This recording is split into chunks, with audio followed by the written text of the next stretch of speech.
Alright, here we go again.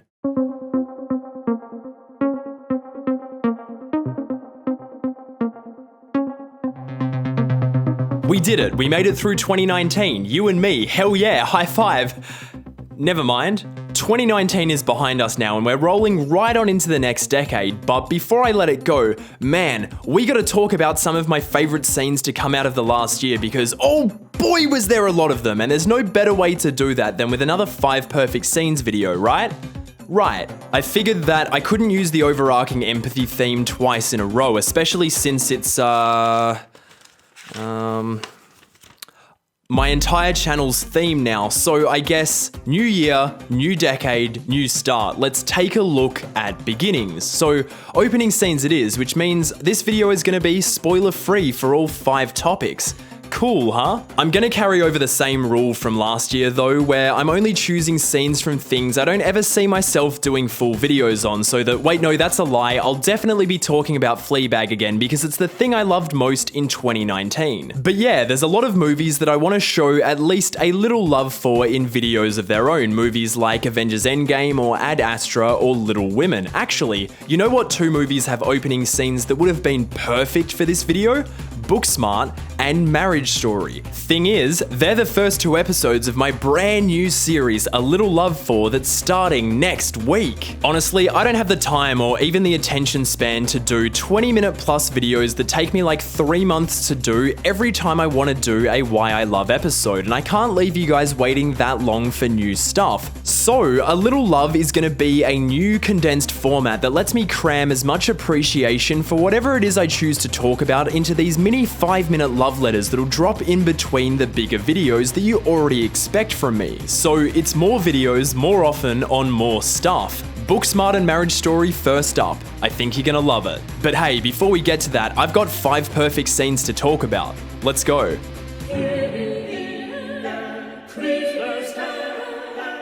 Okay, 2 things. First, FLEABAG Series 2 is no question, hands down, absolutely my favorite thing I saw in 2019. Second, yes, this is the kickoff of Series 2, but this 58-second opener has no connection to Series 1, so you can still go out and witness the full glory of Phoebe Waller-Bridge's sad, silly, hilarious, and devastatingly human masterpiece totally unspoiled. With that out of the way, here's why I think this opening is perfect.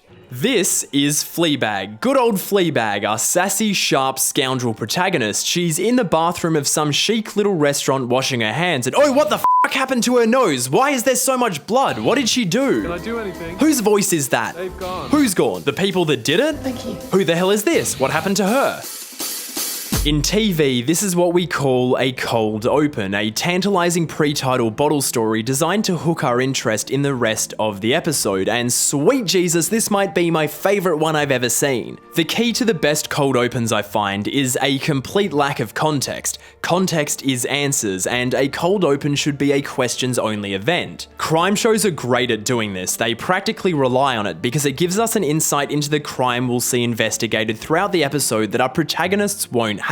But my favorite cold opens, the ones that really grab me and don't let go, are the ones that launch me into a critical point in the story with no context at all, where the protagonist is clearly going through some shit already and force me to question, how did they end up here? Think the Breaking Bad or Big Little Lies series openings, they nailed this. Fleabag absolutely nails this too, with question after question after question, but also with a beautiful contrast of some shit definitely having gone down, but also, god damn, this place is classy as hell. It gives me a lot to sieve through mentally and gets my anticipation for what's to come well and truly spiked, but it's the final bit of information here that sends my head spinning.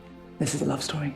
Wait, what? How? How does all of what I just saw equate to the setup of a love story? How do we end up there? I just don't know, but with that line, I'm all in. I need to know. You also need to know now too, right? Yeah, of course you do. So I guess, go watch Fleabag. You need it in your life, trust me. Oh boy, let's talk about Midsommar. Now, Midsommar might have one of my favorite opening scenes in like ever, and definitely one of my favorites from a horror movie. Writer-director Ari Aster is an absolute weapon when it comes to the build-up between this and Hereditary and even his short films before that. I really feel like this guy knows how to stack a sequence so that there's this inescapable feeling bubbling up under my skin, this feeling of dread. From the get-go, I'm seeing this gorgeously transfixing vignette of snow-coated landscapes complete with frozen lakes and frosted branches, accompanied by some, I don't know, Swedish yodeling or something, and that very much sets the tone. And just like that, the rhythm is broken and I'm thrown way off kilter. The flow of the sequence is interrupted, or rather shattered completely, with this loud, almost violent edit, and that jarring contrast just doesn't feel right. It's hard to adjust to, and once the camera starts creeping around, that feeling of unease starts building. And now we meet Dani, who, hang on a second, let me just take a moment to say Florence Pugh, MVP of 2019. So yeah, this is Dani, who's really stressed out that she can't contact her sister Terry, whose last message to Dani sounded pretty much suicidal. Terry's gone silent and mum and dad aren't picking up, and it seems like Dani might be a long way away from them, so what is she supposed to do? She dials for Christian, her boyfriend, just reaching out for some kind of support or security or just something, but Christian... Look, Christian is kind of a... shitty boyfriend. Support or security or just anything to make Dani feel better? Nope. He kind of just brushes off Dani and her sister's situation completely and actually ends up making Dani feel bad about worrying. I mean, he actually... oh, holy shit. He completely undermines the complexity of bipolar disorder at one point. I mean, like... come on, dude. I'm watching Dani throughout the entire call in this uncomfortably tight close-up, and I can see her anxiety and worry, and I can hear it in her voice. Like, how can he not understand how panicked she is? Christian Hughes, worst boyfriend of 2019. And look, maybe these two aren't great for each other either. Dani seems to be self-depreciating and insecure and dependent, which is totally okay, but Christian certainly isn't receptive or accommodating to that at all. But the point is, Christian didn't get Dani feeling any better whatsoever, so she's straight on the phone to a friend, now worrying about the way her boyfriend is feeling on top of the stress about her sister, and that's stressing me out more too, and Dani is talking faster and faster and faster, and damn, the movie is really emphasizing that something isn't right with Terry and that... And then we cut to Christian, who, wait, who is that calling Dani? What? What's going on? Asta's out here breaking the rhythm again, and I'm feeling stressed out. Christian is just out here getting pizza with his boys, stressing out whether he should... oh, god damn it, break up with Dani, and his friends are all about it in that super dude bro, get out there and fuck kind of way. Damn, I really want to know who is calling Dani, but Christian seems kind of torn because he's also pretty insecure and he feels like he's, like, obligated to be with Dani, and... that's not her again. And so the boys start kicking off again about how needy Dani is, and Christian reluctantly goes to answer the phone. Hey. Dani. Babe. Rhythm broken, tension peaking, camera creeping, time is frozen, cars are running, exhaust sealed over, fire and rescue, gas masks on, all this anxiety up the stairs, rising, rising, score is droning, rising, rising, doors blocked, and inside, no way. No, not like this. Oh god, no way, not like this. That cry, that tortured, pained, agonized wail. If this wasn't the most soul-rending 12 minutes of mounting anxiety followed by the most horrific, disturbing release I witnessed in 2019, I don't know what is. I mean, I don't know what's coming next. Probably this Midsommar festival, obviously, but now the stage is set, and I feel like I have at least some idea of what I'm about to go through emotionally. This is a movie about a broken, probably toxic relationship, and we're kicking things off with that relationship at the forefront under the stress of the cruelest tragedy imaginable. Ari Aster, you nasty, nasty human being. I love it, and all this is before the main titles even begin. Can you believe that? Actually, let's talk about opening credits. Roll titles.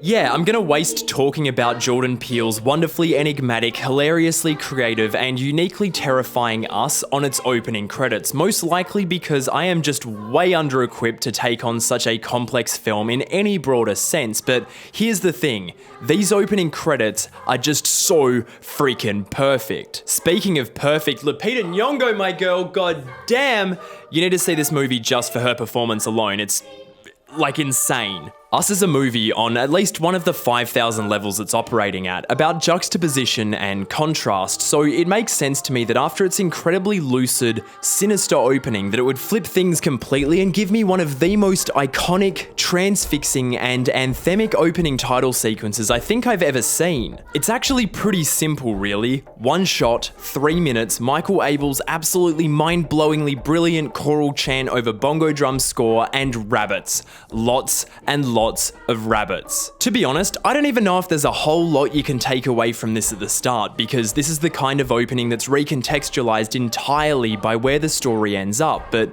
maybe there's something in that, just getting dropped in the middle of something totally out of context and having your mind spiral to try to piece together where it fits into the story based on what you've seen so far. In this case, good luck with that.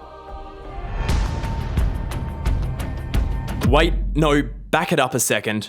Look, sometimes the reasons we connect with something go a little beyond explanation, just like these titles did when I saw them in the movie for the first time, and that's okay. Sometimes we're just inexplicably drawn to something, and I could go into all the juicy metaphors I understand now, having seen the whole thing that are going on with the caged rabbits, stuff about multiplication and quantity and how they burrow underground, or the way rabbits are frequently used as test subjects, but hey, I really love Us, and I want you to go out and see it for yourself. Do it.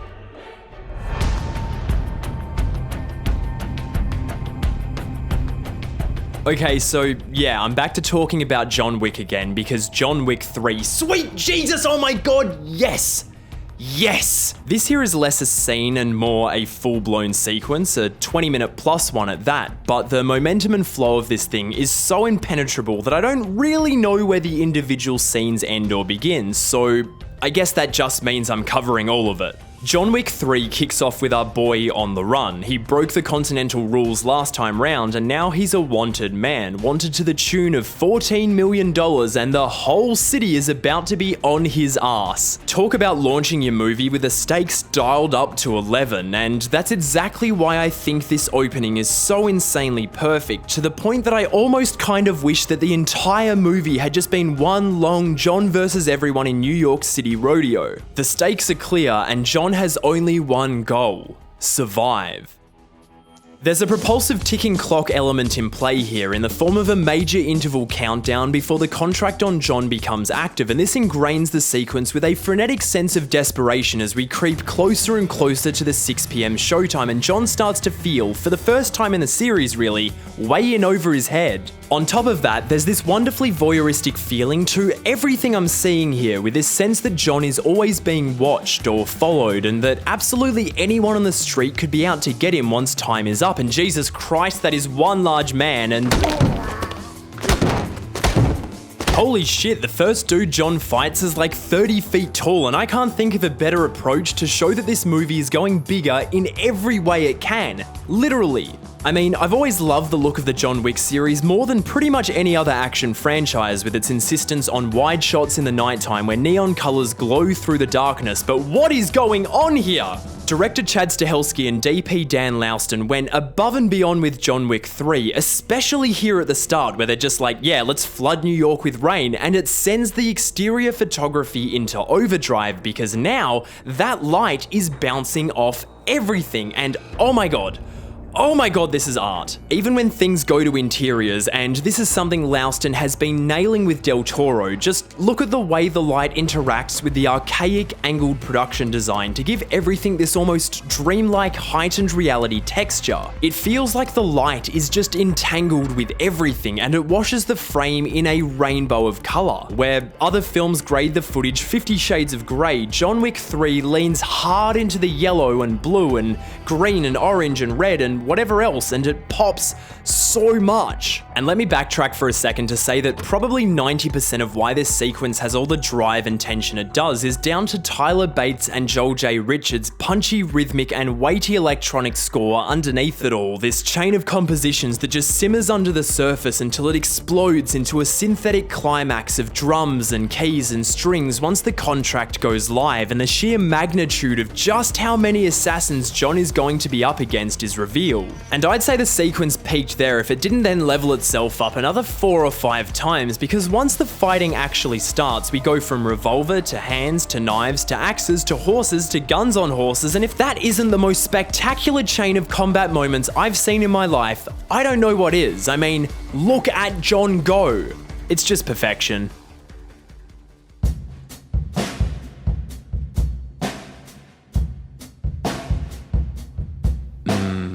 Feel that theme flow through you. You've never felt slicker than this, and you probably never will again. Welcome to The Irishman.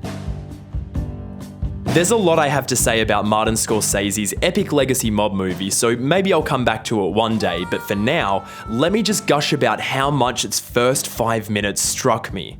See, The Irishman is a different kind of mob movie. It's got that usual slick style I've come to expect from coked up Marty masterpieces like Goodfellas and The Wolf of Wall Street right where it needs it, but it's not really that kind of descent into the gluttonous depths of the crime underworld. No, The Irishman is a movie about a decaying, destitute mob hitman reckoning with his past, kind of just rolling his way back through it to ask himself if all he's ever done was actually worth it in the end. So yeah, a different kind of mob movie. It's far more somber, far more sinister, and far more reflective than what I'd usually expect from a movie like this, especially from the legend behind it, and I find the way it establishes that tone staggeringly effective. It all starts with this extended, rickety tracking shot roaming through a dated-looking retirement home set to a slice of the 5 Saturns, the camera just wobbling its way past stiff, tired bodies and the nurses that attend them as it seeks out Frank Sheeran, the Irishman, wheelchair-bound and pensive. The first line I hear is,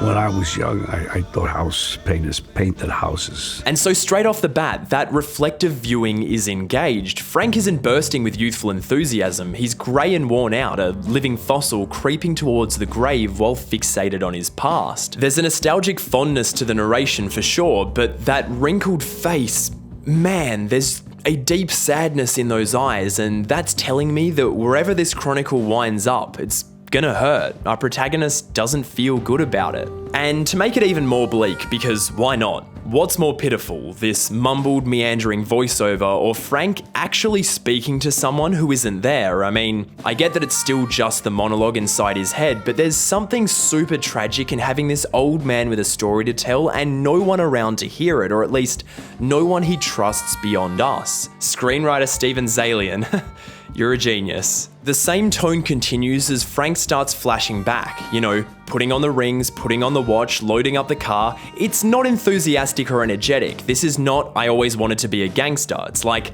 the opposite of that, and Frank is talking in proper old man details too. Deciding which roads to take on the way to Detroit is far from riveting. It's tedious actually, but I think at Frank's age you start to really cherish the specific details that you can remember about an event a whole lot more. That's why the next minute is spent covering why Russell won't let anybody smoke in his car.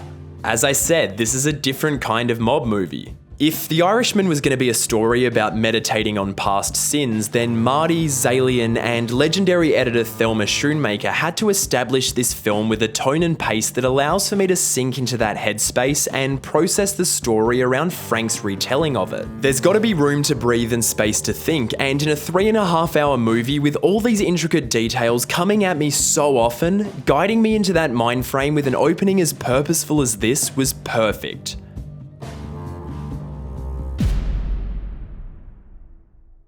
And that's it. There's no grand underlying theme this year that ties this all together, just 5 opening scenes that I think are perfect. I mean, I could try using all this to go for some big emotional outro about how things will get better and how 2020 is gonna be your decade. And hey, I truly believe that it will be, and I'm rooting for all of you, but dear God, I did not pick the right scenes to send that message.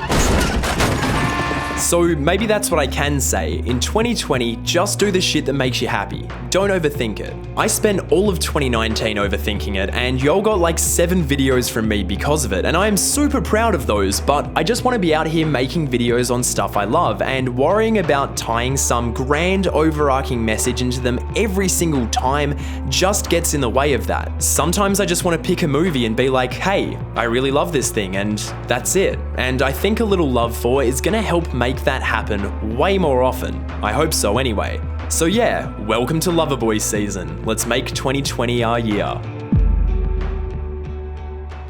Hey gang, this kind of goes without saying, but thank you so much for watching this video. I really appreciate it. I really appreciate the overwhelmingly positive response to the last video on The Last Jedi. That video took a little bit longer than I expected, hence why this video is so late. And I also worked on High Top Films' Batman Arkham Knight video, which I had a blast working on. Really proud of myself for being involved in that video and the whole video turning out so great. So go and check that out on High Top's channel.